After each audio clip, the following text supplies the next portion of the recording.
Welcome to BKS पाठशाला। BKS पाठशालात आपनालोকক स्वागतम जनालो। जेनेके आपनालोके देखा पाई आछे ग्रेड 3 नन टेक्निकल पोस्ट आपनालोকৰ जी परीक्षा হৈছিলে এওঁলোকৰ মানে কি হৈছে ভেৰিফিকেশন লিষ্ট ওলাইছে। আপোনালোকে চাব পাৰে যে ভেৰিফিকেশন লিষ্টটো আপোনাৰ 22 তাৰিখৰ পৰা আৰম্ভ হৈছে। গ্ৰুপ ওয়াইজ হৈছে গ্ৰুপ 1 গ্ৰুপ 2 গ্ৰুপ 3 গ্ৰুপ 4 এনেকৈ কৰি গ্ৰুপ 5 তেনেকুৱা তেওঁলোকে ডেট ওয়াইজ ভগাই দিছে আৰু ভগাই দিয়াৰ পিছত আপোনালোকৰ এই ৰোল নম্বৰখিনি আপোনালোকে চাব পাৰে।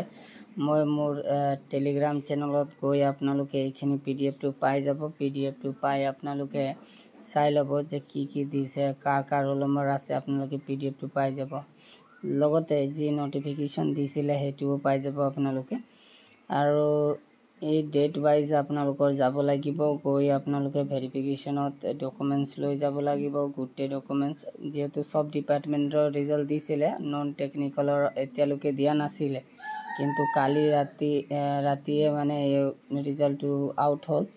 আৰু ৰিজাল্ট পিছত আপোনালোকে নোটিছ বোৰ্ড দিছে। কি দিছে? The candidates are directed to bring all relevant documents in original including admit card of written examination. যি এক্সামিনেশ্যন আপোনালোকে দিছিলে এডমিট কাৰ্ড লৈ সেইটো লৈ যাব লাগিব। লগতে ফটো আইডি কাৰ্ড লৈ যাব লাগিব। যিকোনো এটা আপোনাৰ মানে যি লাইসেন্স হলে লাইসেন্স লৈ যাওক বা কিবা এটা লৈ যাব ইয়াত। তাৰপিছত বাৰ্থ সাৰ্টিফিকেট, ক্লাছ 10 পাছ এইবিলাক লৈ যাব লাগিব। All pass certificates for HLC onwards, মানে পাছ সাৰ্টিফিকেটটো লাগিব আপোনালোকৰ, কাষ্ট সাৰ্টিফিকেট লাগিব। ওয়াৰ এভাৰ এপ্লিকেবল যদি PWD সাৰ্টিফিকেট লাগিব, যদি আপনাৰ কাৰবাৰ PWD সাৰ্টিফিকেট দিয়ে এপ্লাই কৰিছে বা কাষ্ট দিয়ে এপ্লাই কৰিছে সিহঁতৰ লাগিব।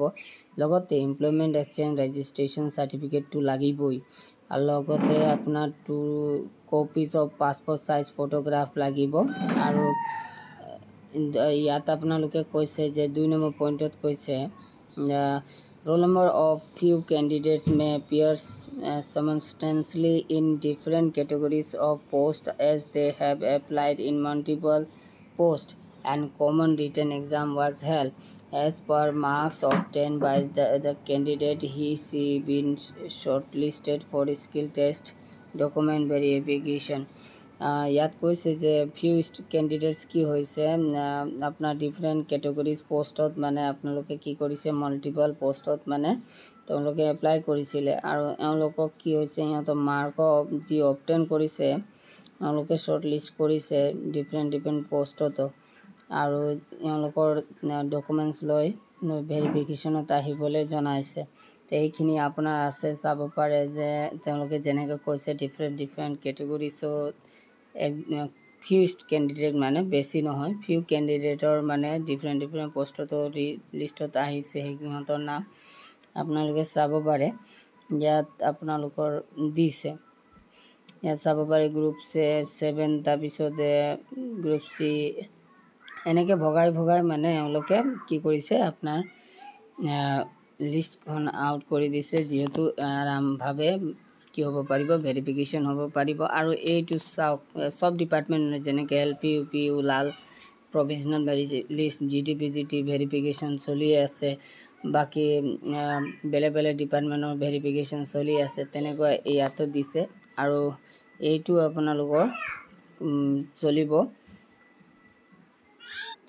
24 তাৰিখলৈকে আপোনালোকৰ ভেৰিফিকেশ্যন চলি আছে এইটো। আৰু তাৰপিছত খুব সম্ভৱ মানে ফাৰ্ষ্ট উইক অফ অক্টোবৰতে ওলাই যাব, 3-4 আগত, নহ'লে দুৰ্গা পূজাৰ আগত এওঁলোকে ওলাবলৈ চেষ্টা কৰিব। তেনেকুৱা GT আমি শুনিছোঁ দুৰ্গা পূজাৰ আগতে ওলাব পাৰিব, নহ'লে ফাৰ্ষ্ট উইক অফ অক্টোবৰ ওলাব। যিহেতু তাতো কোৱেশ্চন হৈ আছে GT যে ভেনু ক'ত দিব বা কি দিব, সেইখিনিও ডাটাটো আপোনালোকে খবৰ পাইছে হোম ডিষ্ট্ৰিক্টত পাম বুলি এনেকৈ শুনা পাইছোঁ। যিয়ে নহওক আপোনালোকৰ এইটো ভাল খবৰ এটা, আপোনালোকৰ ওচৰত আহি নন টেকনিকেল ডিপাৰ্টমেণ্টৰ ৰিজাল্ট চাই পেলাই বহুত ভাল লাগিছে। ৰাতিপুৱা আপোনালোকৰ মোৰ চেনেলত থাকিবলৈ ছাবস্ক্ৰাইব কৰি দিয়ক, লাইক শ্বেয়াৰ কমেণ্ট কৰিবলৈ নাপাহৰিব। ধন্যবাদ। জয় আই অসম।